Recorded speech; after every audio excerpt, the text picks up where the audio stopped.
By the third year of my secret relationship with Vincent, he still refused to make it public. At a gathering, someone teased him, "Vincent, Aurelia is so stunning." Over the years, "You've never been tempted?" I watched him as he clinked glasses with others, a faint sense of hope stirring inside me. Leaning casually against his chair, he replied indifferently, "Don't joke around. Aurelia and I are just friends." I froze for a moment, suddenly finding everything meaningless. Yes, we're just ordinary friends. Chapter 1. The moment I said those words, Vincent seemed to glance at me. The atmosphere at the table grew awkward for a few seconds. Someone quickly broke the silence with a laugh. "That's great! A buddy of mine has been dying to ask Aurelia out." "Aurelia, should I give you his WeChat?" Before I could respond, Vincent suddenly set his glass down and walked over to stand behind my chair. He loosely placed an arm around me, casting a look at the person who had spoken. "All right, let's leave it at that. She's my only good friend, and she's a great girl, pure and all. Don't let your sketchy friends ruin her." I pushed Vincent's hand away, glancing at the now slightly embarrassed friend. "Sure, send me his contact. I might as well meet someone new." The friend hastily handed me a business card. I added the contact, then looked up to see Vincent's half-smiling, unreadable gaze. A dull ache twisted inside me. I instinctively wanted to get up and leave, but Vincent pressed down on my shoulder. He pulled out his phone and opened the camera. "Aurelia, look at the lens." The camera captured our faces. One was handsome and carefree, wearing a roguish grin. The other was pale, her eyes shadowed with an empty confusion. After snapping the photo, he uploaded it to his social media with the caption, "Cheers to friendship." I suddenly felt utterly drained. This was the third year of my relationship with Vincent, and yet, only he and I knew about it. After leaving the restroom, I stood in front of the mirror, pulling up that social media post. I left a comment under it, "Cheers to friendship." Then I left the party early. Chapter 2. Vincent called, asking where I had gone. I told him I wasn't feeling well, and he didn't press further. He simply told me to rest and hung up. I didn't return to my rental apartment but went to Vincent's place instead. Sometimes, I would spend the night there, but in the living room and other shared spaces, there was no trace of me. All my personal items were tucked away in the master bathroom. Vincent refused to make our relationship public. My private life isn't something I want on display for people to gossip about. If you can accept that, we can stay together. That was the grandiose excuse he gave me. To be honest, even if he hadn't given me a reason, I probably wouldn't have refused. After all, I owed the Zhao family and Vincent a great debt. Looking back now, it wasn't his private life he didn't want to expose. It was me. "Aurelia."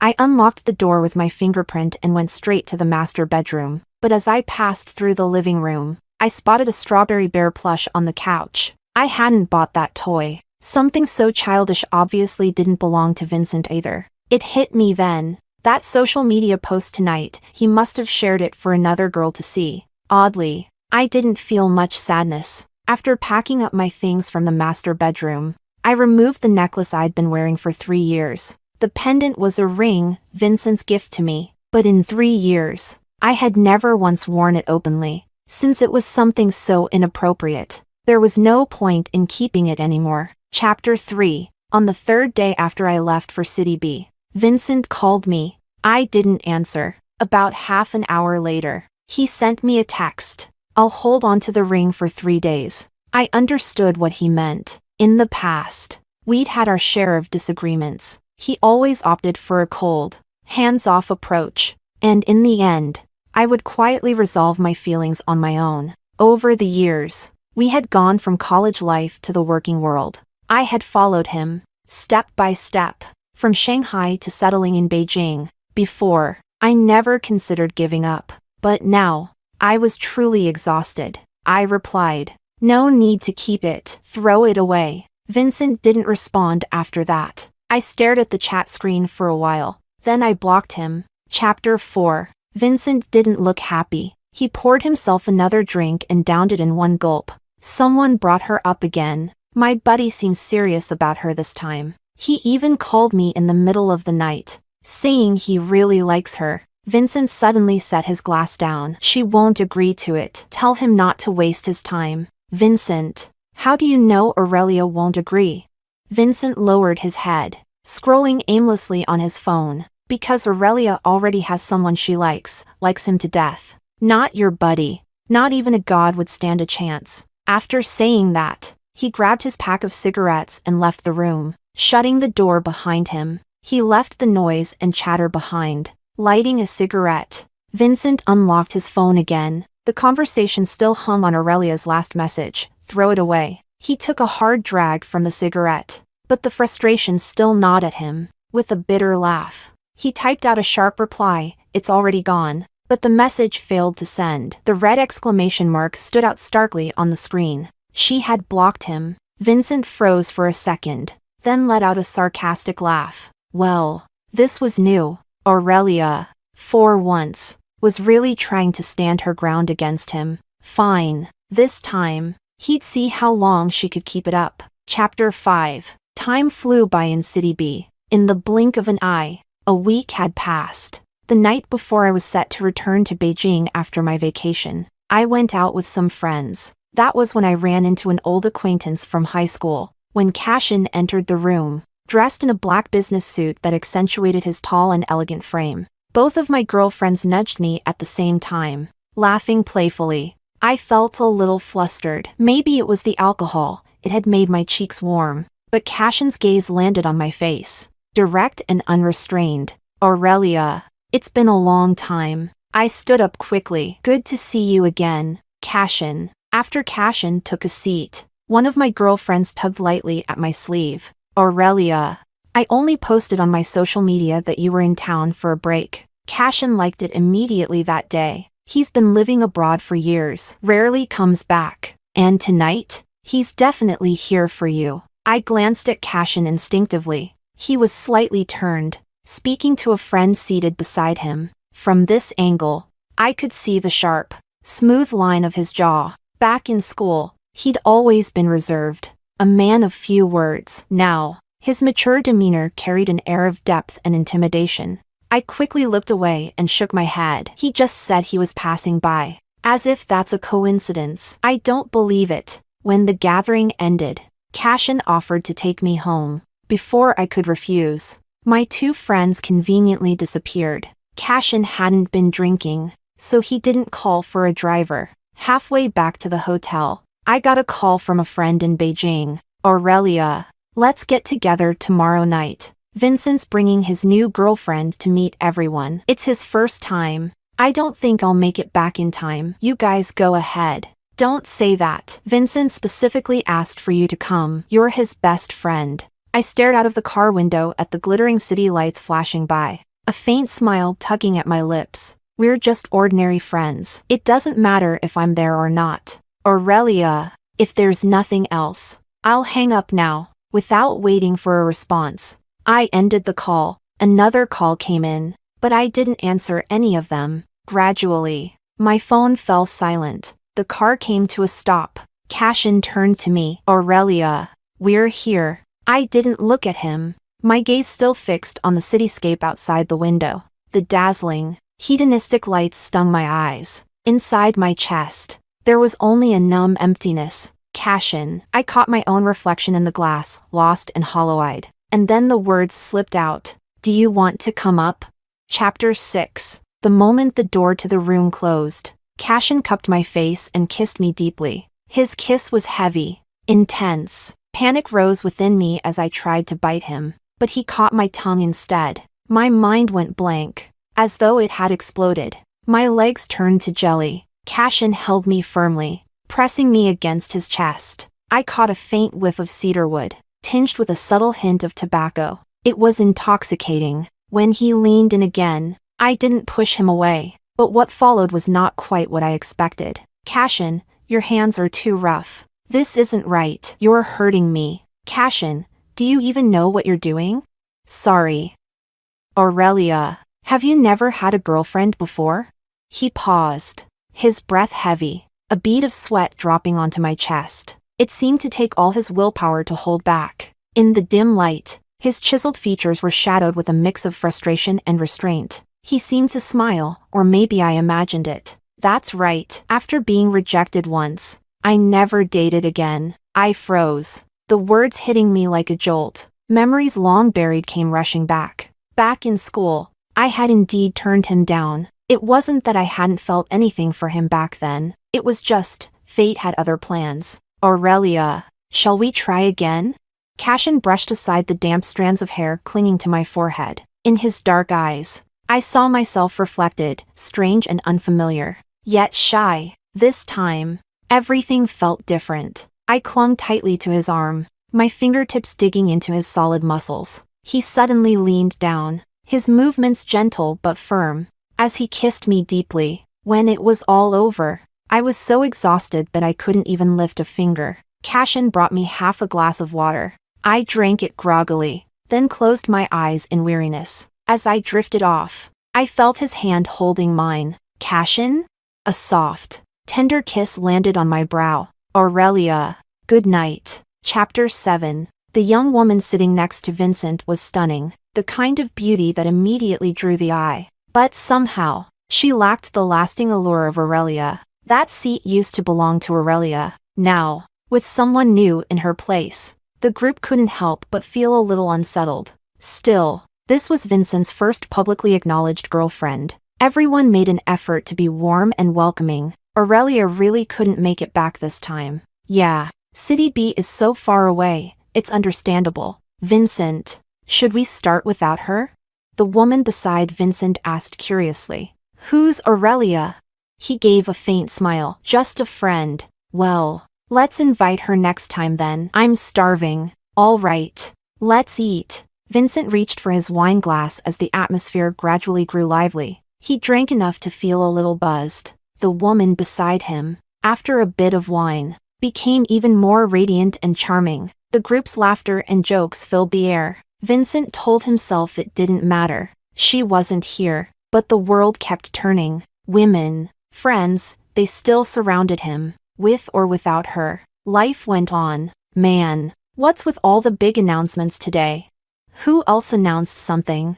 Cashin. Back in school, he was even more popular than Vincent. Vincent felt an odd pang in his chest. What about Cashin? He posted his first social media update today. Looks like he's announcing a girlfriend. A friend handed their phone to Vincent. He saw the post immediately, old wishes fulfilled. New hopes ahead. The image was of two hands clasped tightly together. Vincent recognized it instantly. The hand in the picture, held firmly by Cashin's, was Aurelia's. On her ring finger was a deep scar. A scar Vincent had left 3 years ago in an accident. At the time, he'd consoled her, saying, "It's in the perfect spot. A ring will cover it nicely." She had been upset then, but his words had coaxed a smile from her. Later, he did buy her a ring, but from beginning to end, he never let her wear it publicly. Chapter 8. Now that hand was in someone else's, and that someone else was Cashin. Vincent let out a short laugh. It sounded amused, but perhaps it was born of sheer anger. He set the phone down and stood abruptly, his face as cold as frost. Vincent? The woman beside him looked startled and called his name softly. But Vincent didn't seem to hear her. He didn't spare her a single glance. Feeling slighted, the woman hurried after him, her voice trembling. "Can I come with you? I don't want to stay here alone." Vincent grabbed her wrist and pushed her aside with force. "If you don't want to be here, then don't ever come back." He pulled the door open and strode out, his chest heaving with an emotion that threatened to explode. Without stopping, he reached the elevator, descended to the lobby, and headed straight to his car. Only the roar of the engine grounded him slightly. What was he doing? Where was he going? He knew she wasn't in Beijing. He knew she had taken all her belongings from his apartment. He knew she was in City B now. Vincent slammed his fist into the steering wheel. The horn blared, cutting sharply through the stillness of the night. His phone buzzed unexpectedly. He answered it. Madame Zhao's voice was as poised as ever. "Vincent, when are you coming back to the family estate? Bring Aurelia with you." "That won't work right now." "Why not?" "We had a bit of a fight. She's ignoring me and even blocked me." Madame Zhao chuckled at his careless tone. All right, I'll call her. But really, what did you do to Aurelia this time? She seems truly upset. Vincent fiddled with the lighter in his hand and laughed softly. How should I know? After hanging up, he tossed the phone into the console, but his eyes fell on the necklace Aurelia had left at his apartment. The pendant held the ring he had given her. The diamond was small. Vincent thought about her upcoming birthday, November 8th. It was just around the corner. Maybe he'd buy her an 8-carat diamond ring. Then, as she wished, he'd make their relationship public. And after that, he'd propose. Chapter 9. When Cashin returned to the hotel with a few paper bags, I was wrapped in a soft, light cashmere blanket, sitting idly on the terrace. He handed me a cup of hot milk tea with the straw already inserted. This place serves the most authentic milk tea. Try it? Thank you, I said, accepting the cup and glancing up at him instinctively. City B had been overcast and rainy all day, and the temperature had plummeted. Cashin had only worn a thin trench coat when he went out, and now his ears were faintly red from the cold. You should have some too. Warm yourself up. All right. He agreed but didn't take the drink for himself. Instead, he wrapped his arms around me from behind. I took small sips of the milk tea. Cashin lowered his head, his lips brushing against my ear. It tickled, and I turned my head to avoid him, but his kiss followed, landing on my lips instead. His voice, tinged with laughter, lingered against my mouth as our kiss deepened. Didn't you say I should have some milk tea too? I opened my mouth instinctively to retort, but before I could get a single word out, his kiss grew more insistent. The milk tea fell to the side, soaking the carpet into a damp mess. But the real mess was on his shirt, the hem stained with spreading watermarks. Outside, the rain and mist blurred the view. Inside, the atmosphere was just as hazy, steeped in intimacy. I didn't dare meet his gaze. His eyes burned with an intensity that felt overwhelming. The typically reserved, composed Cashin had a side that was brimming with desire. His gaze locked on me in a way that made me turn my head, burying my face against his shoulder. Aurelia, sensing my shyness, Cashin's husky voice carried a hint of a smile. He held me tighter, but his kisses grew gentler. As my consciousness blurred, I caught our overlapping reflections in the glass, swaying until they faded into indistinct forms. After a long while, when everything had settled, Cashin emerged from the shower. Seeing me lazily leaning against the headboard, he carried me to the bathroom for a bath, then wrapped me in a robe. When drying my hair, a stray lock fell against my ear. I instinctively reached up to brush it away, but Cashin beat me to it, tucking it neatly behind my ear. Thank you, I murmured softly. Cashin sighed, exasperated yet gentle. Aurelia, are you always going to be this polite with me? I didn't know how to respond. Even after what had just happened, everything still felt unreal, like a fleeting dream. The sweetness of the milk tea lingered faintly on my lips, but my mind had wandered back to a winter night years ago. It was late after a study session, and the sky was already dark. The street was long and shadowed, with hardly a soul in sight. Cashin had appeared by chance. Hey, Aurelia, what a coincidence. He had been standing at the intersection in a black coat, his smile faint but kind. Back at school, he rarely smiled, let alone spoke much. In that moment, I was so captivated that I froze. That night, as a senior, he had walked me home. Halfway, we shared a roasted sweet potato. The wind howled as snow began to fall. Standing in the wind, he shielded me from the storm, leaning down until our foreheads brushed lightly. But he quickly pulled away. For a fleeting second, my heart trembled. Back then, I thought it was the sweet beginning of something new. But who could have known it was merely a fleeting illusion, like flowers in a mirror or the moon's reflection in water? Whether it was years ago or now, the story always seemed destined to fade. 15 minutes earlier, while Cashin was showering, I had received a call from Madame Zhao. She wanted me to return to the Zhao family home with Vincent for dinner.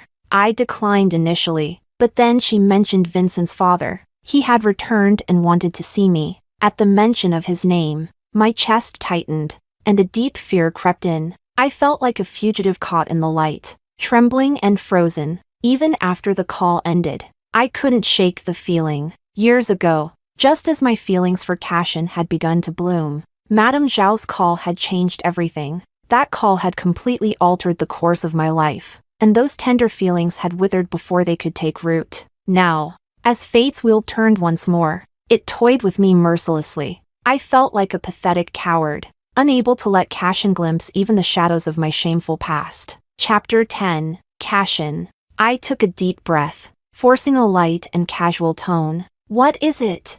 I'm heading back to Beijing. My flight's tonight. Hidden beneath the blanket. My hands were clasped tightly, trembling, my thumb unconsciously pressed against the old scar on my ring finger, the pain sharp and biting, as if I were picking at a fresh wound. But I couldn't stop. I forced a smile at Cashin. Let's not stay in touch after this. The past 2 days were mutual. Neither of us owes the other anything. Let's just pretend nothing ever happened. Before he could respond, I stood and walked toward the bedroom. I couldn't afford to stay a moment longer, fearing my tears would betray me. But Cashin grabbed my wrist firmly. Aurelia, what happened? Tell me, please. But I couldn't bring myself to say it. How could I? How could I tell him that my mother, who had worked for the Zhao family, had once seduced Vincent's father? Or that a Zhao family driver, after catching them, had tried to coerce her into sleeping with him?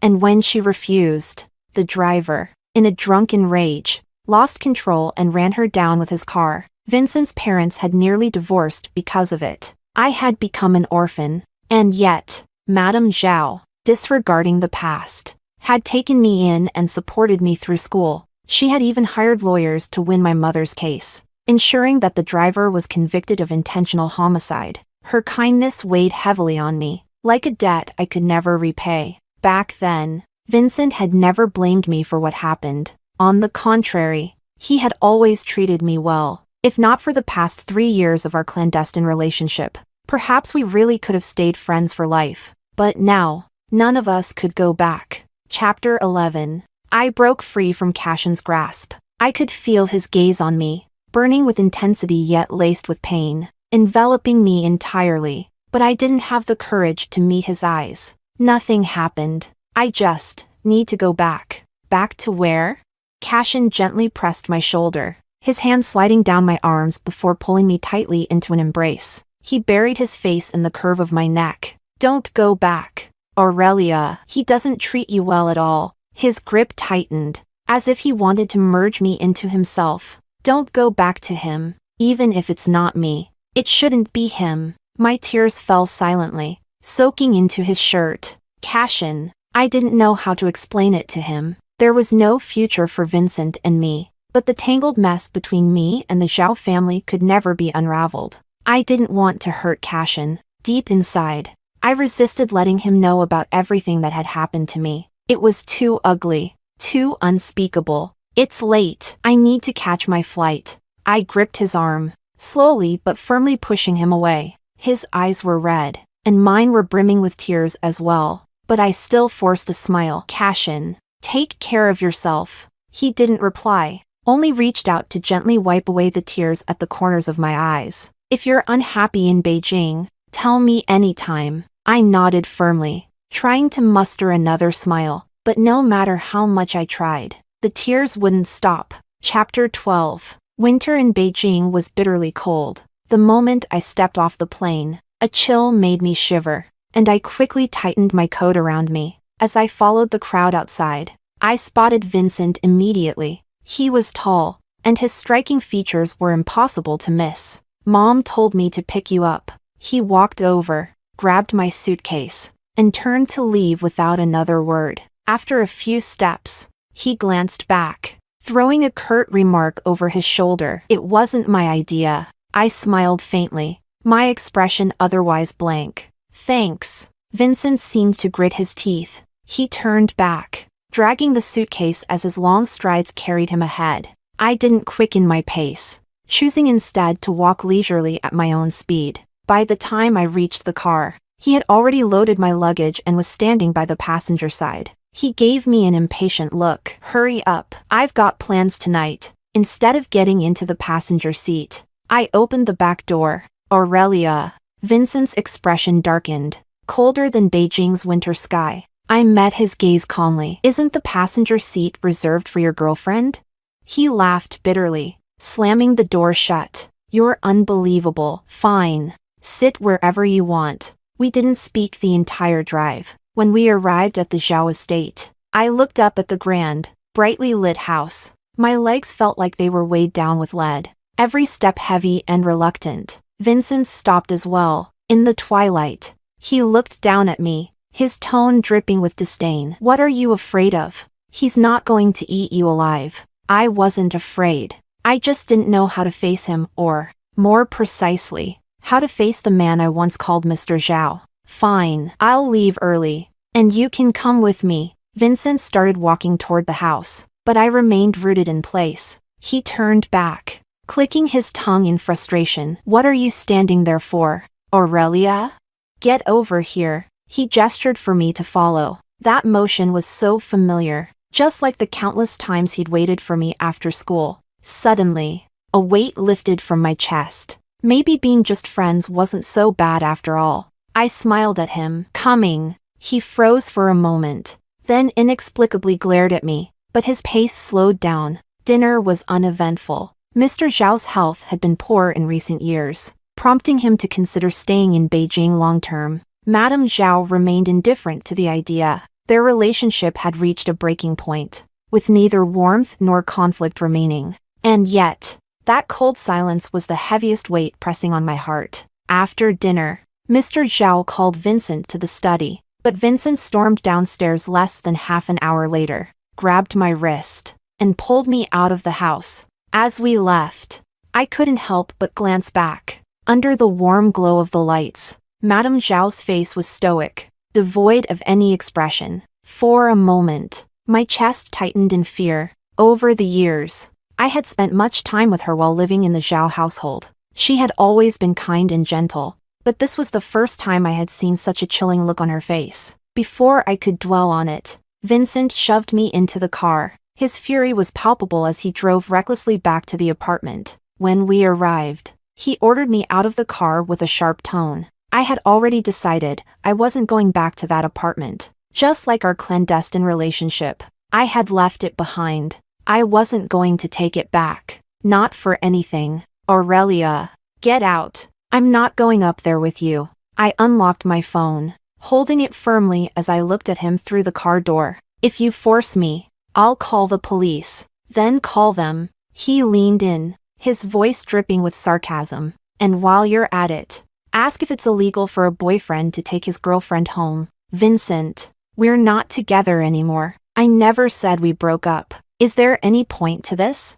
I laughed, though it felt more like a sigh of exhaustion than amusement. Vincent, I don't want to argue with you. I'm tired, and I want to sleep. You said you had plans tonight at the airport. Go handle them. I'll take a cab home. Vincent stood there, the night shrouding him in shadow. His gaze was deep and unreadable. After a long pause, he sighed, relenting for once. I'll drive you home, but if you refuse again, don't expect to go anywhere tonight. Aurelia. Chapter 13. I chose to remain silent. Vincent had a deeply stubborn side. Arguing with him would do me no good. When the car pulled up outside my apartment building, I thanked him and reached for the door handle to get out. But Vincent called out to me. Your birthday is next week. On your birthday, let's settle things once and for all. I wanted to tell him it wasn't necessary. It would be fine to part ways quietly, without any dramatic closure. If we ran into each other again, it wouldn't be awkward. We could still interact with mutual friends as we always had, effortlessly. My parents said that since they're in Beijing, they want to celebrate your birthday properly. You wouldn't refuse to show some respect to your benefactors, would you?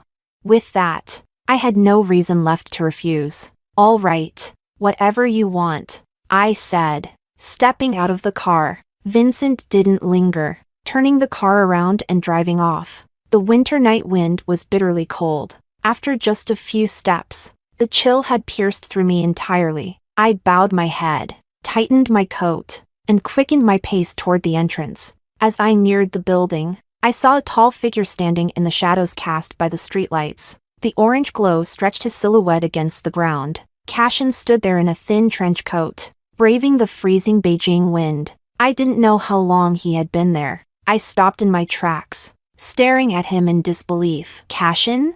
As he stepped toward me, snow began to fall over Beijing. The flakes settled on his hair and shoulders, but he didn't seem to notice. Instead, he gently brushed the snow from my bangs. Time seemed to roar backward, pulling us into that winter years ago. From his coat pocket, Cashin pulled out a roasted sweet potato, still warm. He broke it in half and handed me a piece. I stared at it, stunned, until the sweet aroma spread across my tongue as I took a bite. Tears fell before I could stop them. He lowered his head, his forehead occasionally brushing against mine. And so, under Beijing's first snow, we stood there like fools, eating the roasted sweet potato together. Aurelia. His slender fingers wiped away a small black stain from the corner of my mouth. What should I do? My family kicked me out. Why?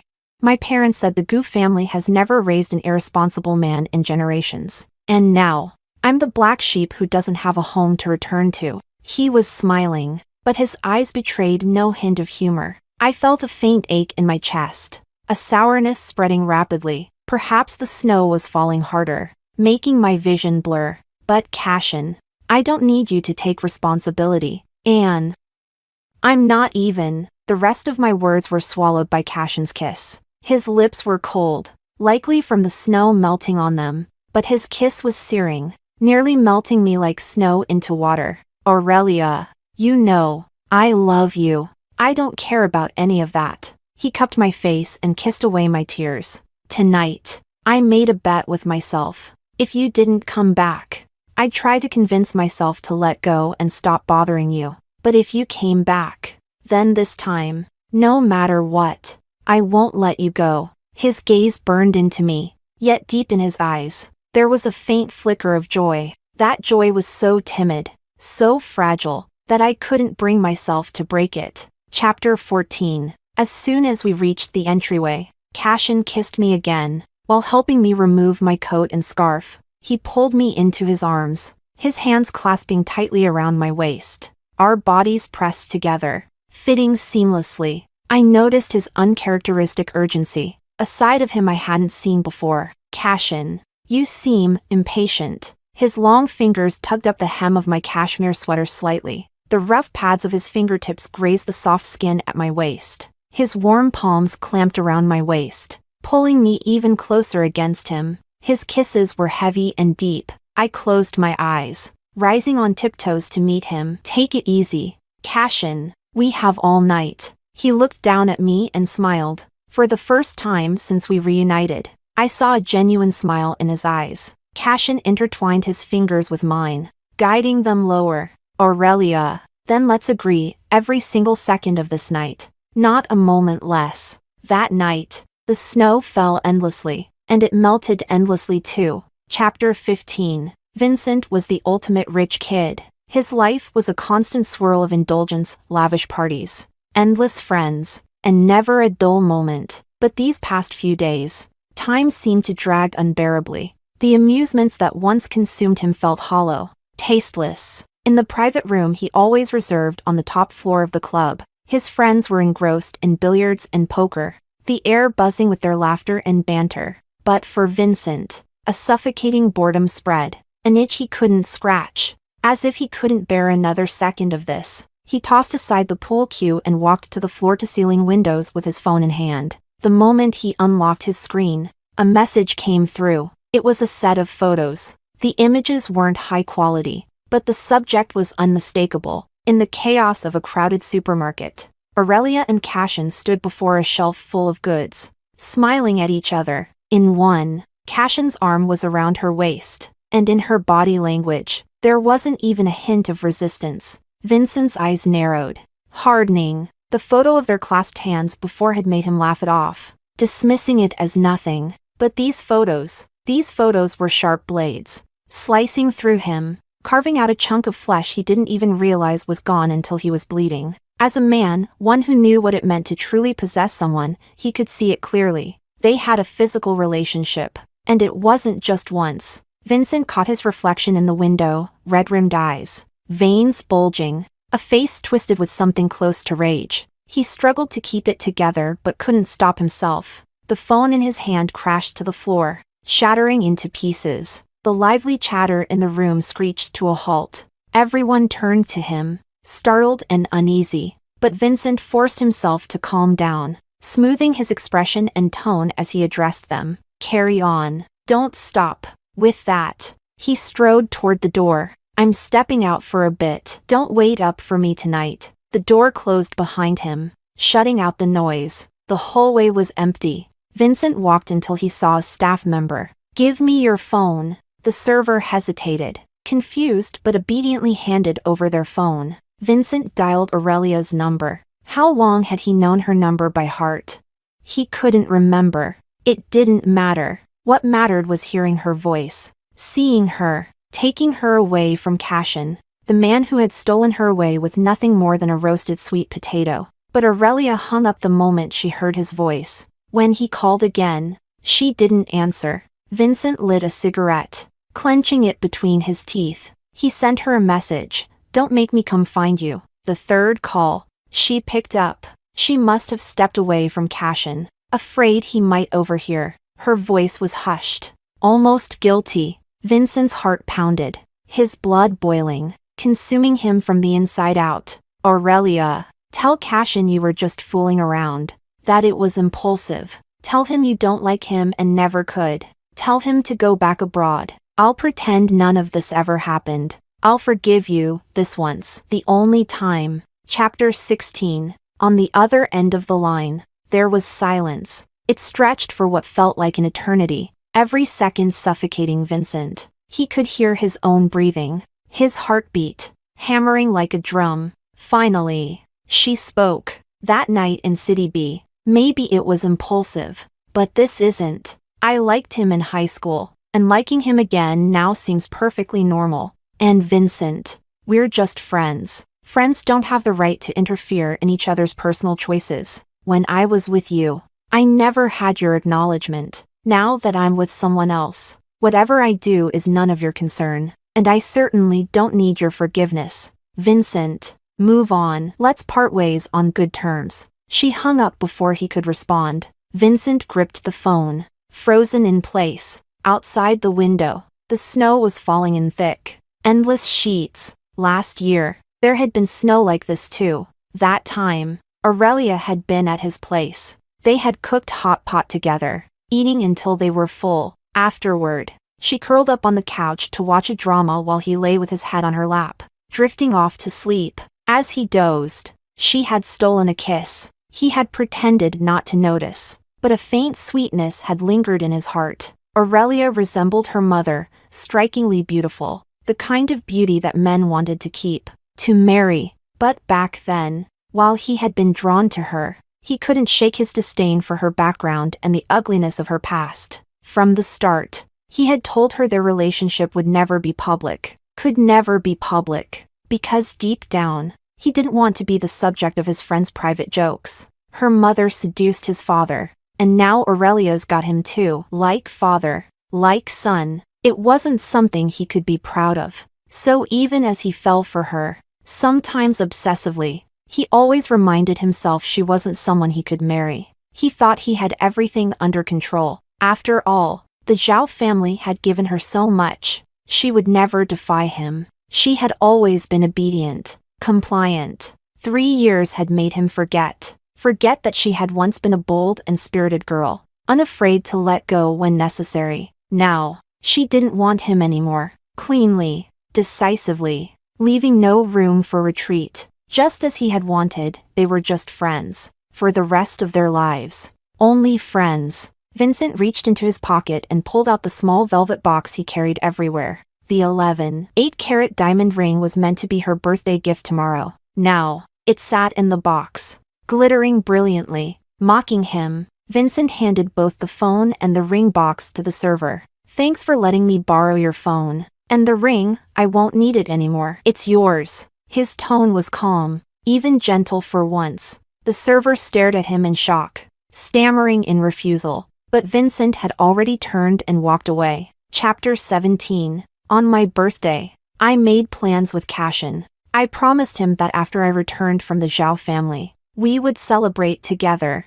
just the two of us. When he saw me off, he was wearing the black cashmere coat I had bought for him, looking exceptionally handsome. Noticing a trace of reluctance and sadness in his eyes, I stood on tiptoe and gave him a light kiss. Wait for me at home, okay? We'll have hot pot together. Cashin nodded but pulled me into his arms for a lingering kiss. When the car from the Zhao family arrived, he reluctantly let me go. As the car drove away, Cashin remained by the roadside. Snow fell steadily, blanketing the city in white. I pressed my face against the window, watching him until his figure disappeared from view, then turned away with a sigh. The Zhao family had organized a birthday dinner for me. Vincent didn't come. He had mentioned wanting to end things definitively on my birthday, but now it seemed unnecessary. After what I said on the phone, someone as proud as him wouldn't lower himself again, and that was fine. Like the wind leaving no trace,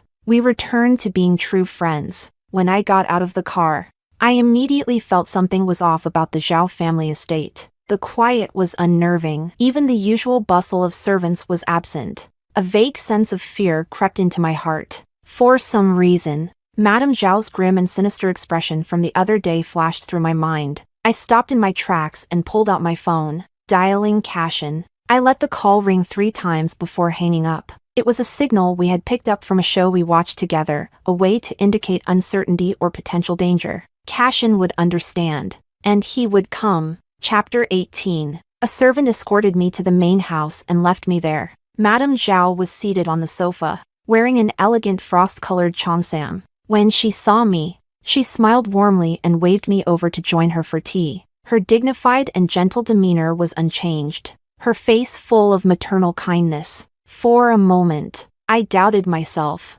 wondering if I had been overthinking things. Maybe I had misread her expression that day. Come, Aurelia, have some tea with me. The green tea rippled gently in the cup, its fragrance wafting upward. I picked up the delicate porcelain cup and took a small sip. Madame Zhao suddenly stood. Oh, I nearly forgot your gift. Wait here, and I'll fetch it from upstairs. I rose quickly to follow, but a wave of dizziness struck me. Madame Zhao caught me just in time. Aurelia, what's wrong?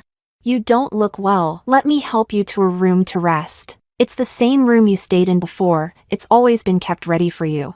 I tried to respond, but I couldn't keep my eyes open. My body felt heavy, my limbs useless. Through the fog of my fading consciousness, I realized someone else had taken over supporting me. I struggled to open my eyes, to see who it was, but my vision remained blurred.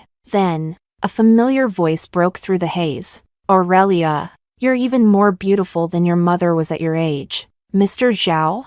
The words hit me like a thunderclap, leaving me paralyzed. But whatever clarity I had was quickly swallowed by the drug coursing through me. The world spun violently as I was shoved onto a bed. The bedroom door closed with a final, ominous click. Chapter 19. Madame Zhao stood downstairs, her back straight, staring at the tightly shut bedroom door. Years ago, Aurelia's mother, Susanna, had been behind that very door. Her screams, cries, and desperate pleas for help still echoed in Madame Zhao's memory. Please, have mercy, save me. But Madame Zhao had not gone upstairs. At that time, her own family had fallen into decline, while Sam's business was thriving, making him arrogant and untouchable. Sam had taken a liking to Susanna, a single mother working at the Zhao estate. She was beautiful and delicate, qualities that stirred his possessive desires. It wasn't Susanna who seduced him. Sam had forced himself on her. Susanna,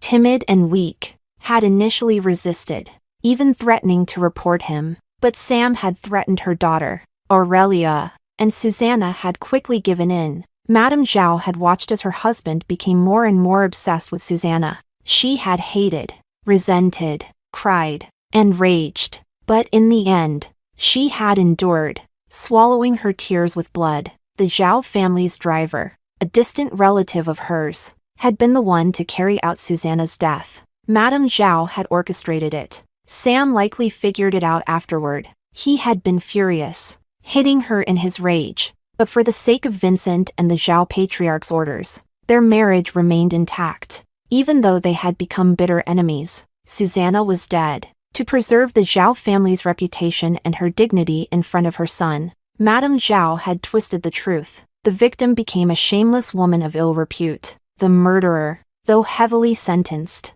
left his family with a substantial fortune to live in luxury. The mastermind herself had walked away untouched, continuing her life of privilege. Then she adopted Susanna's daughter, Aurelia, treating her as though she were her own child. Those who knew the story praised Madame Zhao for her magnanimity, calling her a woman of unparalleled virtue. Even her son, Vincent, respected and sympathized with her. But only Madame Zhao knew the truth. Her heart had long since twisted. She had gone mad. Raising Aurelia, perhaps, had always been leading to this moment. She believed that Susanna's daughter's screams would sound even sweeter than Susanna's had. She couldn't understand how such shameless women could exist. The mother had seduced her husband. The daughter had seduced her son. Initially, Madame Zhao had turned a blind eye, thinking Vincent was simply fooling around. And for 3 years, it had remained a secret, a disposable fling. But now,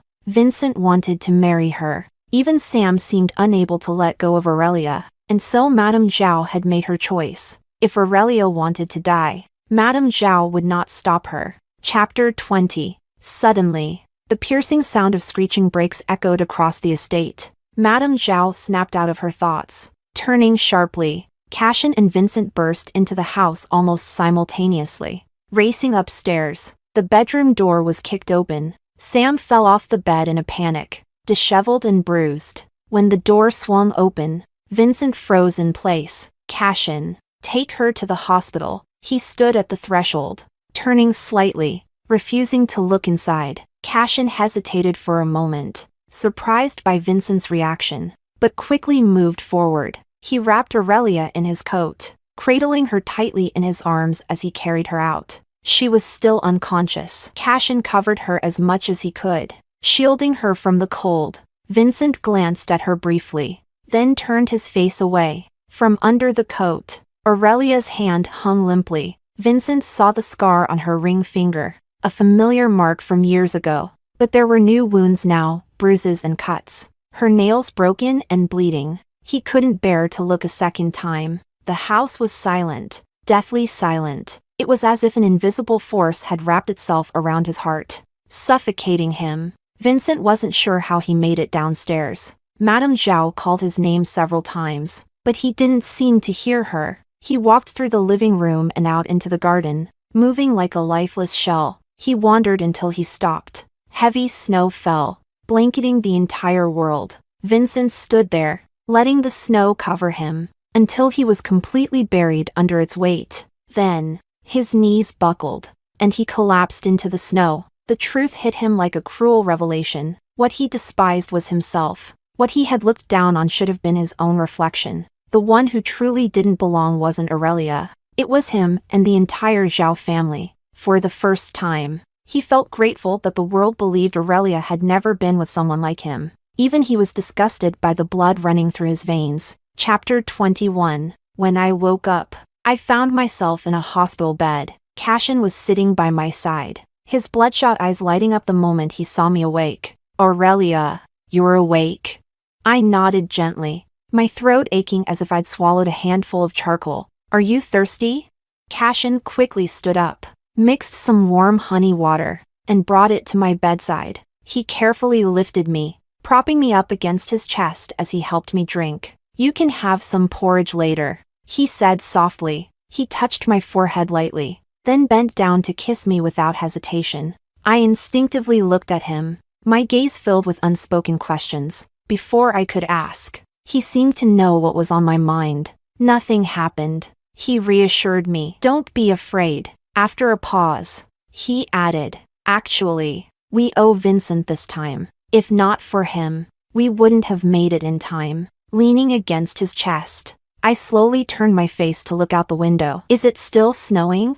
The snow has stopped. Tomorrow should be sunny. Aurelia, Cashin said, his voice steady and filled with hope. From now on, every day will be sunny. Chapter 22. With everything settled, and those who deserved punishment receiving it under the impartial weight of the law. I finally felt free. Cashin accompanied me to visit my mother. Her grave had been in a desolate corner of the cemetery, isolated and forgotten. In life, she had been treated with shame. In death, her tragedy had been buried just as unkindly. That plot had been purchased by Madame Zhao, and at the time, I had been deeply grateful. But now, looking back, all I felt was bitter irony. I relocated my mother's ashes from that cemetery. Cashin bought her a new resting place, one with rolling hills, a clear stream, and lush greenery. It was a peaceful haven, blooming with flowers that my mother would have loved. On her birthday, we moved her to her new home. I knelt before her grave for a long time, pouring out my regrets. I begged for forgiveness for resenting her when I was younger, for the times I had even hated her in my heart. No matter how long I knelt, Cashin stayed by my side. Kneeling with me, I began crying, but as the tears subsided, I found myself holding her gravestone and laughing softly. "Mom," I said, "this is Cashin. He's by my side now. He cares about me so much. You don't have to worry about me anymore." Cashin took my hand then, his voice steady and sincere. "Ma'am," he said, his tone full of reverence. "I don't just care about her." The breeze carried the scent of spring grass, swaying in gentle waves. "I love her deeply." His words were like feathers brushing against my heart, soft, bittersweet, but leaving traces of undeniable warmth. I looked up at him, smiling through tears. I told him that I had just made a wish in front of my mother's grave. He wrapped an arm around me, his voice low and tender. "What did you wish for?" I pressed my lips together, smiling slyly. "Old wishes fulfilled, new hopes to come, and I can't say it out loud. If I do, it won't come true." Cashin held me closer, his lips curving into a smile that reached his eyes, soft and brimming with affection. I could tell he was thinking about that night in City B, the moonlight, the way we had been together. That night, he had posted those words on social media. Now, standing by my side, I echoed them softly, just as he had. Extra Vincent, the year Cashin and Aurelia got married. I turned 30. They say 30 is the age when a man should establish himself, a time of ambition and achievement. But for me, turning 30 has already left me lost and directionless. I was the only one left in the Zhao family now. Yet somehow, the family business was thriving more than ever. When they married, I sent a lavish gift. They didn't accept it.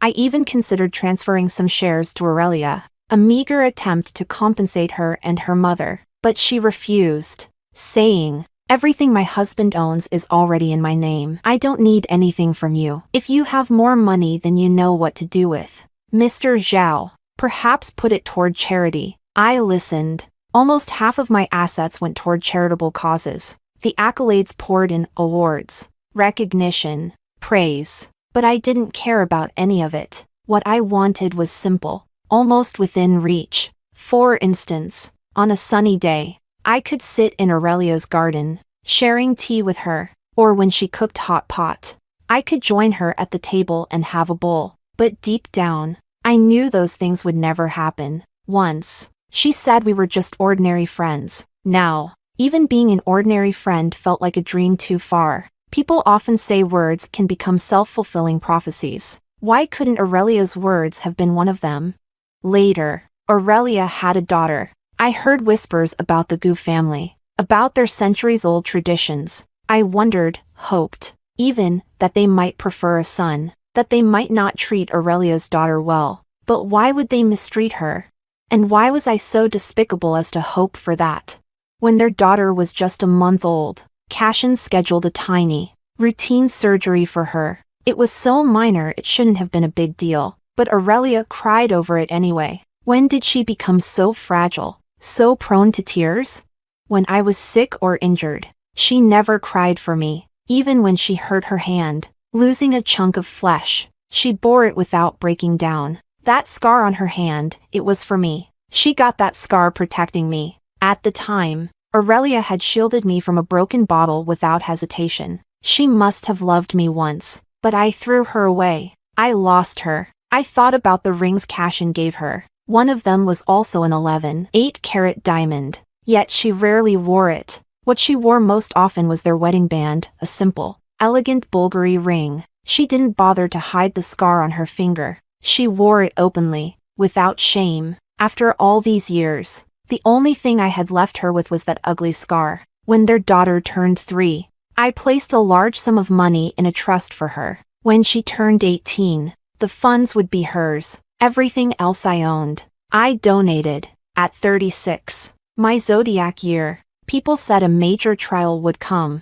If you couldn't overcome it, you'd face ruin. I didn't overcome it. To be precise, I created my own trial. On a snowy day in Beijing, I sealed myself in my car, lit some charcoal, and let the fumes take me. In my final dream, Aurelia and I were teenagers again. She and Cashin were sneaking bites of a roasted sweet potato. I watched from the shadows, bitter and envious of her happiness. But this time, I didn't keep hiding. I ran toward her, grabbing her hand tightly. Hurry, Aurelia! If we don't go back now, your mother will die. I pulled her, running and running, until we broke free of fate. In that dream, I changed everything. I saved her and her mother. Aurelia went on to be with Cashin, their love growing quietly until they revealed it to their families in college. They were blessed with support, joy, and understanding. They married,